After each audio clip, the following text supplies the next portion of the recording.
I've always been fascinated with perfume since I was a little kid.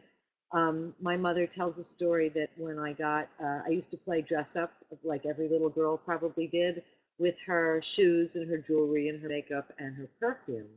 And I got so entranced with perfume that she got me some books about perfume. And I was found one day in the living room with a big bowl of rose petals from some bouquet she'd gotten and dried lavender from a sachet in her lingerie drawer and a bottle of vodka. And I was mixing all this stuff together because I'd read that perfume is dried flowers and alcohol. And at 10, I thought alcohol was vodka.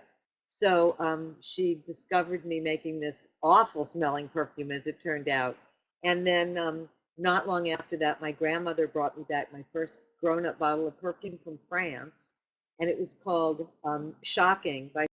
If you find it online, look at a bottle of it, you'll be shocked that my grandmother would give me that when I was 10 because it's quite seductive and shocking pink, and it's a torso of a woman made out of glass.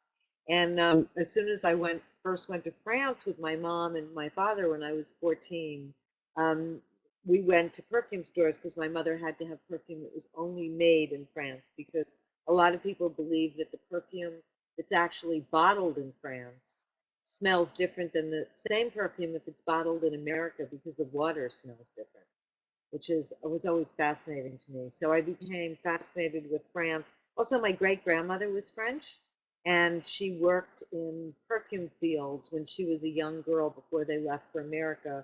She worked in Grasse, picking flowers, which is really amazing. And my last name is Rose. That's our real family name. It's a flower. So I think I was kind of destined to write about France and flowers. Well, I think every writer dreams about having their book come alive on the screen. I actually was lucky, or in some ways unlucky enough, to have one of my previous books turned into a TV series. The book was called The Reincarnationist, and the TV series was called Past Lives. And as people described it, I mean, it had nothing to do with what showed up on the screen couldn't have been further from my book. As somebody told me, when you sell your book to Hollywood, it's like putting your kid in a nursery school run by Jeffrey Dahmer. So I would love to see Jacques be a TV or movie character, but only if somebody actually paid attention to who she is and what she looks like and really found somebody that fits Jacques and not like what happened with the reincarnationist because it was really, it just, it was sad.